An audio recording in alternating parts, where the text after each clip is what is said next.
क्या आप जानते हैं, एक होनहार सॉफ्टवेयर इंजीनियर जिसने अपने करियर में सफलता की ऊंचाइयों को छुआ, अपने ही रिश्तों के जाल में ऐसा फंसा कि उसे अपनी जान तक देनी पड़ी।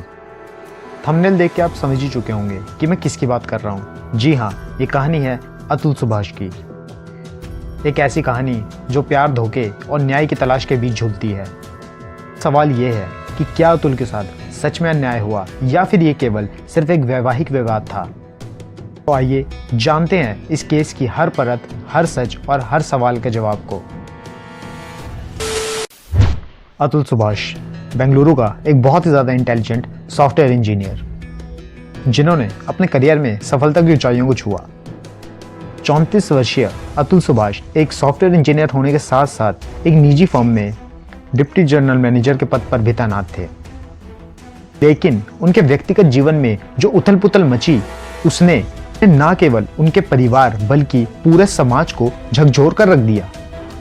ऐसा क्या हुआ अतुल के साथ जो प्यार और संघर्ष से शुरू हुई कहानी एक दर्दनाक अंत पर खत्म हुई?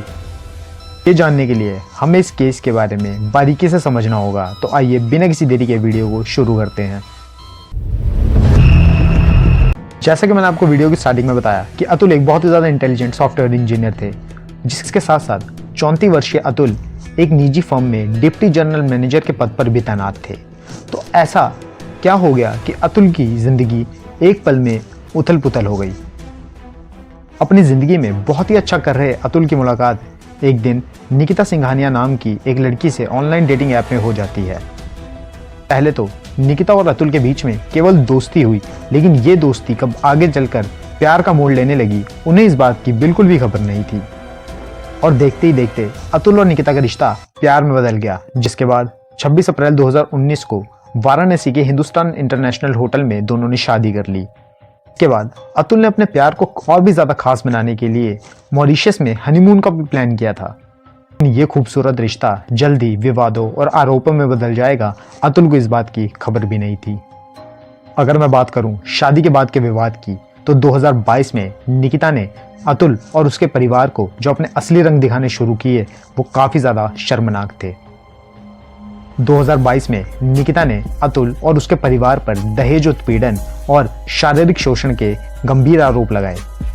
निकिता का कहना था कि अतुल के परिवार ने शादी के तोहफों से असंतुष्ट होकर उनसे 10 लाख रुपए की मांग की थी, लेकिन अतुल ने इन आरोपों को सिरे से खारिज किया और बताया और उनका परिवार उन पर झूठे मामले दर्ज कर 3 करोड़ रुपए की ब्लैकमेलिंग कर रहा है।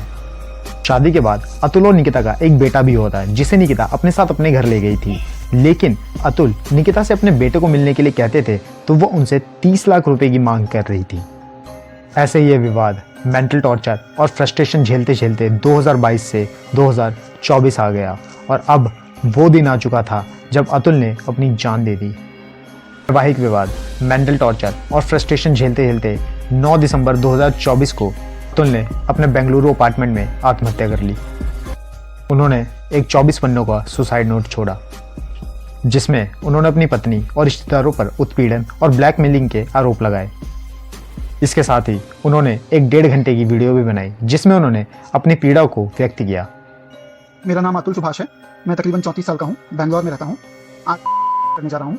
इसका कारण 5 लोग हैं। पहला, प्रिंसिपल फैमिली कोर्ट जज जौनपुर नीता कौशिक। दूसरा, मेरी पत्नी निकिता सिंघानिया, जो कि एक्सेंचर कंपनी में काम करती है दिल्ली में। तीसरा, मेरी मदर इन लॉ निशा सिंघानिया, जो कि जौनपुर में रहती हैं। चौथा, मेरा। अतुल की मौत के बाद पुलिस ने जांच शुरू की। निकिता, उनकी मां निशा और अनुराग को आत्महत्या के लिए उकसाने के लिए गिरफ्तार किया गया। निकिता को गुरुग्राम से, जबकि उनकी मां और उनके भाई को प्रयागराज से गिरफ्तार किया गया था। पुलिस के अकॉर्डिंग ये मामला केवल दहेज का नहीं था, बल्कि ब्लैकमेलिंग और उत्पीड़न का भी था। पुलिस गिरफ्तारी के बाद निकिता ने इस बात का दावा किया कि वो भी शोषण का शिकार थी। निकिता का कहना यह भी था कि अगर उन्हें सिर्फ पैसे चाहिए होते तो वह अपने पति से अलग क्यों रहती। निकिता हर बार अपनी स्टेटमेंट्स चेंज कर रही थी, जिसके बाद वो कहती है कि उनकी मां ने उन्हें ससुराल वालों के खिलाफ उकसाया था। लेकिन पुलिस वालों की जांच ने इन दावों को खारिज कर दिया। पुलिस के अकॉर्डिंग अतुल और निकिता के बीच में तलाक का मामला भी चल रहा था। अतुल की आत्महत्या के बाद ये तलाक का मामला भी खत्म हो गया। अतुल की आत्महत्या के बाद अतुल की मां ने अपने पोती की कस्टडी के लिए सुप्रीम कोर्ट का दरवाज़ा खटखटाया है। उनका कहना है कि निकिता और उसके परिवार के खिलाफ उनके गंभीर आरोप हैं। उसकी भलाई के लिए उसकी कस्टडी उन्हें मिलनी चाहिए।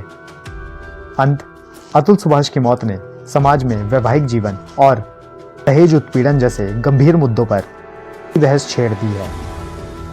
अतुल सुभाष का केस हमें ये सोचने पर मजबूर करता है कि रिश्तों में विश्वास और पारदर्शिता की कमी कैसे किसी की जिंदगी बर्बाद कर सकती है।